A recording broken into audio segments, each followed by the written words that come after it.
यदि आप कृपा सिंधु की कृपा का परिचय नहीं जान पाएंगे तो आप दुखी हो जाएंगे और आपको लगेगा ऐसा क्यों होता है। मैं तो उनको अपना सर्वस्व मानती हूं और वो हमारे प्रति ऐसा व्यवहार क्यों भेज रहे हैं। मैं उनकी दासी हूं, हर समय उनको ही रिझाने की चेष्टा करती हूं। तो ये बाहर से हमें क्यों ऐसे फंसा दिया जाता है प्रतिकूलता में कि उनका चिंतन छूटता है, उनका सेवा भाव छूटता है। ऐसा क्यों भेजते हैं? क्या वो इतने कठोर हैं?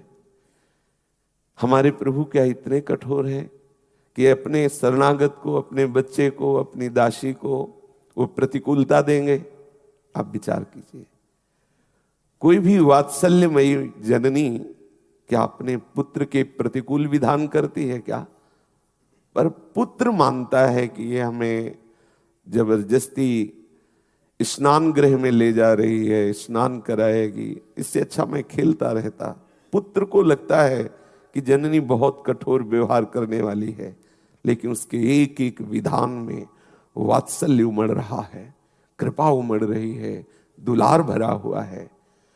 एक वात्सल्य समुद्र प्रभु के बिंदु से अनंत माताओं का वात्सल्य है। ऐसे मेरे श्यामा श्याम वात्सल्य सिंधु क्या कभी मुझ दासी के प्रतिकूल विधान करेंगे? विचार कीजिए, क्यों करेंगे?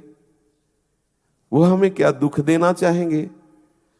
अरे साधारण सिद्धांत शरणागति का है लोक में कि कोई किसी के पैर पकड़ लेता है तो यही सोचता है अब इसको किसी भी तरह कष्ट ना होने पावे। महाराज धर्मात्मा शिवी ने एक कबूतर की शरणागति की रक्षा करने के लिए वो शरण में आया, उस शरणागति धर्म का निर्वाह करने के लिए अपने शरीर का मांस दे दिया। क्या शरणागति का रहस्य हमारे ठाकुर नहीं जानते? क्या हम शरणागतों के प्रति वो ऐसा प्रतिकूल विधान करेंगे? शरीर रोग, बाहर से प्रतिकूलता, आदि आदि आदि, ऐसा कठोर है वो? ऐसा ना समझें। वो हमारे अनंत जन्मों के कर्म संस्कारों को विध्वंस करके गले लगाने के लिए विधान बना रहा है। जितने विधान उसके हैं उनमें बहुत प्यार भरा हुआ है। वो सर्वज्ञ है, सब कुछ जान रहा है, सर्वांतर्यामी तुम्हारे मन में ही बैठा हुआ है, सर्वत्र है, बिल्कुल तुम्हारे समीप, सबसे नजदीक वो है। वात्सल्य समुद्र है, अद्भुत उदार है। विश्वास कीजिए, प्रत्येक विधान में उस महामंगल पर हम अल्पज्ञ हैं, एकदेशी हैं, सीमित विचार वाले हैं। इसलिए उस असीम प्रभु के विधान को हम प्रतिकूल मान बैठते हैं। केवल प्रभु पर दृष्टि रखो, केवल श्यामा श्याम पर दृष्टि रखो, कोई भी विघ्न तुम्हें परास्त नहीं कर पाएगा। व्यक्ति पर दृष्टि रखा तो वो विघ्न नजर आएगा, और अगर तत्व पर दृष्टि रखा तो आनंद आएगा। हमारे हृदय में उत्साह होना चाहिए प्रभु के विधान में राजी होने का। बिल्कुल सच्ची मान लीजिए, यही हम कहीं न कहीं कमजोर हो करके अन्य चिंतन करने का अवसर दे देते हैं। हमारे पास समय ही नहीं है कि हम किसी के व्यवहार का चिंतन करें, वो हमारे साथ ऐसा क्यों करता है, उसको ऐसा नहीं करना चाहिए। हमारे पास समय नहीं है, छोड़ दो प्रभु के ऊपर। वही होगा जिससे आपका परम मंगल विधान प्रभु ने रचा है, उसके अलावा हो नहीं सकता। हो ही स्वई जो राम रचि राखा, को करी तर्क बढ़ावई शाखा, अब अस कही जपन लगे हरि नामा। यह है विश्राम भूमि। जहां कोई बात आपको फंसाने लगे, बाहर का कोई दृश्य, बाहर का कोई व्यक्ति आपको फंसाने लगे, तत्काल आप नहीं, हरि स्मरण में, प्रिया प्रीतम के स्मरण में इतने तन्मय हो जाओ, वो भूल जाओ। वो आपको केवल प्रश्न भेजा गया है। अगर आप भूल गए उस बात को, आगे बढ़ गए, तो आप ऐसी भूमिका में पहुंचेंगे कि आपको कोई परास्त नहीं कर सकता। विश्वास मानिए, ये जीवन में आपके आएंगे। यदि नहीं आ रहे तो अभी भक्ति उस कोटि की ही नहीं हो रही है। हृदय जलन से युक्त हो जाए, बड़ी पीड़ा हो जाए, बाहर व्यवहार प्रतिकूल हो जाए, तब समस्त राग विध्वंस हो जाते हैं। और ये प्रसाद मिलता है। यदि नहीं मिल रहा है तो इंतजार करो, इसी प्रसाद में संपूर्ण संस्कार भस्म होते हैं। अंदर से आग लग गई है। अब हमारे हृदय में ये आग केवल प्रिया प्रीतम के मिलन से ही, दूसरे किसी उपाय से नहीं। और बाहर जिधर देखो उधर छल कपट, नाना प्रकार के द्वंद्व, नाना प्रकार का दुराव। इसलिए बाहर कहीं भी फंसना नहीं।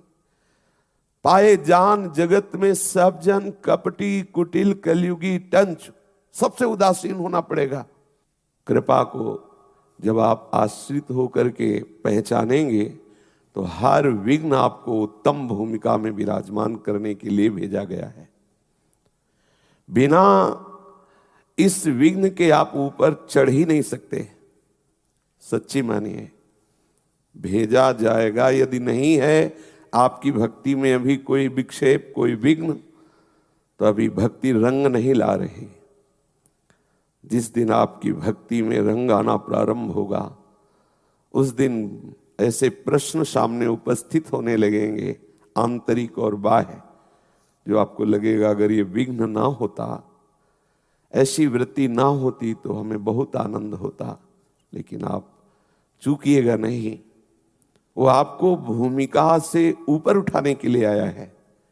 उसे ऐसा ना मान लें कि ऐसी परिस्थिति बदल जाए तो अच्छा होता। ऐसी मांग ना करें। जोई जोई प्यारो करे, सोई मोहि भावे। प्यारे, तुम जैसी भी परिस्थिति में मुझे रखोगे, आपके कृपा बल से मैं आपका विस्मरण नहीं होने दूंगा। मैं आपकी रसरीति से एक पल भी विलग नहीं होऊंगा, आपकी कृपा बल से। फिर आप देखिएगा कि आपको ऐसी रसमयी स्थिति प्राप्त हो जाएगी कि हर विघ्न आपके लिए आनंद वर्धक होगा। हृदय शीतल होता चला जाएगा। हृदय में एक ऐसी विशाल महानता उनकी कृपा से उतरेगी कि कोई भी आपको विक्षेप नहीं डाल सकेगा। हम शास्त्र का आश्रय, साधन का आश्रय, संतों का आश्रय इसीलिए लेते हैं कि हमारी संपूर्ण चित्तवृत्ति श्यामा श्याम के चरणों में तन्मय हो जाए। हमारा लक्ष्य श्यामा श्याम। जब तन्मय हो जाओगे तब आपको पता चलेगा सब श्यामा श्याम ही हैं। पर जब तक श्यामा श्याम से ऐसी अनन्य प्रीति नहीं होगी, तब तक आप सच्ची मान लीजिए कोई आपके प्रेम का आदर करने वाला नहीं मिलेगा। आप चाहे जो कुछ करके देख लीजिए, आपका हृदय विश्राम नहीं प्राप्त कर पाएगा।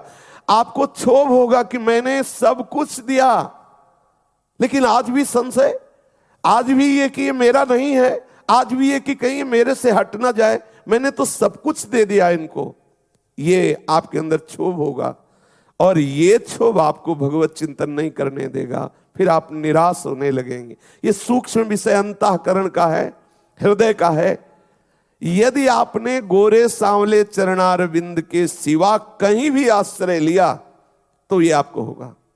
बस एकमात्र उनके चरण प्राप्ति के लिए हमारा संबंध है। एकमात्र उनके चरणों का सतत चिंतन बना रहे, इसलिए सानिध्य है। हमारी प्रीति का विषय केवल श्यामा श्याम है। जब ये बात रहेगी ना, तो पूरा विश्व आपको छोड़ दे तो भी आप कभी अकेले नहीं होंगे, निराश नहीं होंगे। नहीं, ऐसी स्थिति आ जाती है कि अब क्या करें, हम तो इनके ही सहारे थे, हमारा तो सर्वस्व ये ही थे, अपने प्राण समर्पित कर दिए और ये हमारी तरफ देखते भी नहीं, हमें ठुकरा दिया। हमारे ऊपर इनको विश्वास ही नहीं कि मैं इनका हूं, अब क्या करूं। आप निराश हो जाएंगे। एक बार ऐसी स्थिति आएगी कि फिर आपको लगेगा कि अब क्या करूं, इन्हीं के सहारे था। कभी धोखे में मत रहना। यदि आपने गोरे सांवले चरणारविंद का आश्रय लिया है तो उस समय भी आप आनंदित रहेंगे, है ना प्रिया प्रीतम। इस रूप में अभी तक दुलार करते रहे, लेकिन वह हमारे समीप है। भले ये सारे रूप चले जाए, पर वो रूप तो है ना जिसके लिए हमने संबंध बनाया था, जिसके लिए हम अपना माने हुए थे। ये धारणा पक्की बैठा लीजिए, आपको कोई गिरा नहीं पाएगा। नहीं, ऐसी स्थिति आती है, ऐसी लीला रचती है माया कि एक समय ऐसा अनुभव में आता है कोई मेरा नहीं है, जिधर देखो उधर